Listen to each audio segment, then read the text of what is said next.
जी अस्सलाम वालेकुम। मेरा नाम डॉक्टर अरसलान है और आज जिस इन्फॉर्मेटिव वीडियो के साथ मैं आपके सामने मौजूद हूँ उसका ताल्लुक़ एक ऐसे मसले के साथ है जो बहुत ज़्यादा कॉमन है और हमारे बेतहाशा जो यंगस्टर्स हैं वो इस मसले को फ़ेस कर रहे हैं। डेली मैं अपने क्लिनिक में चूँकि बहुत ज़्यादा पेशेंट्स ऐसे देख रहा हूँ और उनकी तादाद बढ़ती जा रही है। डे बाय डे मेरे पास क्लिनिक में आने वाले पेशेंट्स की जो उसमें जो क्वांटिटी है जो कि इस प्रॉब्लम से सफ़र कर रही है वो बढ़ती जा रही है। और उसमें जो एक नई चीज़ मैंने नोट की है रिसेंटली वो है कि इसमें सिर्फ यंगस्टर नहीं बल्कि बच्चे भी अब आने शुरू हो गए हैं जिनको ये प्रॉब्लम्स हैं। और ये प्रॉब्लम क्या है, इसका ताल्लुक़ है डिजिटल स्क्रीन के यूज़ के साथ। डिजिटल स्क्रीन का यूज़ या जो आपका स्क्रीन एक्सपोजर है ये किसी भी किस्म का हो सकता है, यानी कि मोबाइल की शक्ल में हो सकता है, टैबलेट की शक्ल में हो सकता है, लैपटॉप की शक्ल के अंदर हो सकता है, डेस्कटॉप की शक्ल के अंदर हो सकता है। यानी कोई भी नज़दीक का ऐसा काम जिसके अंदर आप स्क्रीन यूज़ कर रहे हैं और थोड़ी देर के लिए नहीं यूज़ कर रहे हैं, ज़्यादा देर के लिए यूज़ कर रहे हैं, तो ऐसी कंडीशन को हम डिजिटल आई सिंड्रोम या कंप्यूटर विजन सिंड्रोम का नाम देते हैं। ये अब एक प्रॉपर मेडिकल टर्म है जो कि मेडिकल की बुक्स के अंदर शामिल कर दी गई है। इसका एक प्रॉपर स्पेक्ट्रम है जो कि आपकी बॉडी को इफ़ेक्ट करता है। आज हम अपनी वीडियो को स्पेसिफ़िक रखेंगे आइज़ के हवाले से, आँखों के ऊपर जिसके असरात आते हैं, जिसकी अलामात होती हैं और उनसे कैसे बचा जा सकता है, ये चीज़ मुख्तसरन मैं आपको बताऊंगा ताकि आप अपनी इसको नॉर्मल जो रूटीन है, अगर आप कंप्यूटर के या फ़ोन के हैवी यूज़र हैं तो शामिल करके आप इसके असरात को मिनिमाइज़ कर सकें और अपनी आँखों के प्रॉब्लम्स को बेहतर कर सकें।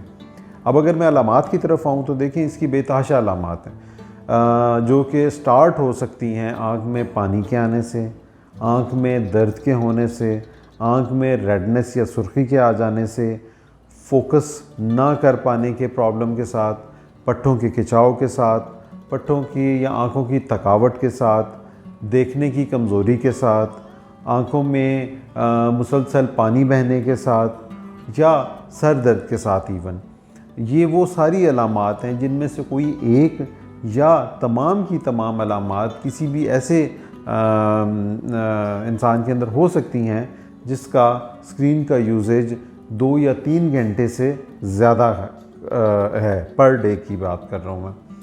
तो अब ये सारी अलामात तो आ गई, अब इसमें हल क्या होगा, सोल्यूशन क्या होगा? देखिए इसमें कुछ ऐसी चीज़ें हैं जो कि आपको अपनी रूटीन का हिस्सा बनानी है। मिसाल के तौर के ऊपर आपको कुछ प्रिकॉशंस फॉलो करनी है जो कि मैं आपको स्टेप बाय स्टेप बताने जा रहा हूँ। नंबर 1 ये कि आपने अपनी स्क्रीन के टाइम को डिवाइड करना है। हर 1 घंटे के बाद 5 से 10 मिनट का स्क्रीन फ्री इंटरवल जिसको हम बोलते हैं, यानी कि स्क्रीन से हट के आपने कोई सा भी काम कर लें लेकिन स्क्रीन के आगे मत बैठिए।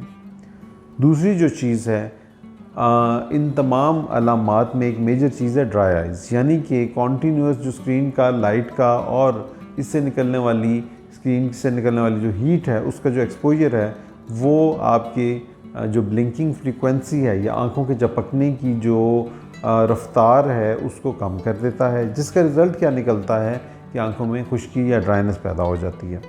इसको कैटर करने के लिए ओवर द काउंटर बग़ैर डॉक्टर की प्रिस्क्रिप्शन के बेतहाशा ड्रॉप्स हैं जो कि इजीली मार्केट में अवेलेबल हैं। ये लुब्रिकेंट आई ड्रॉप्स कहलाते हैं, आप वो यूज़ कर सकते हैं और इसमें ये हस्बे ज़रूरत हैं, आप 2 दफ़ा डालें 4 दफ़ा डालें, डिपेंड करता है आपके अलामात के ऊपर। इसके अलावा जो नेक्स्ट चीज़ आप कर सकते हैं वो ये है कि एक बेसिक पुलिया मैं आपको बता रहा हूँ कि स्क्रीन जितनी छोटी होगी और फ़ॉन्ट जितना छोटा होगा और जितना आँख के नज़दीक होगा उतना आँख पे ज़्यादा वज़न डालेगा। यानी कि आपकी जो डेस्कटॉप की स्क्रीन है वो कम वज़न डालेगी आपकी आँख के ऊपर as compared to mobile phone. तो आप अब कोशिश करें कि अगर आपका यूज़ ज़्यादा घंटों का है तो बड़ी स्क्रीन यानी कि डेस्कटॉप या लैपटॉप को आप अपनी जो वर्क टास्क हैं उनकी कंप्लीशन का हिस्सा बनाएं। इसके अलावा आँखों को रेस्ट देना, रात की नींद को पूरा करना, अच्छे मल्टीविटामिन्स का इस्तेमाल करना, ये वो तमाम चीज़ें हैं जो आपको अपनी रूटीन का हिस्सा बनानी चाहिए।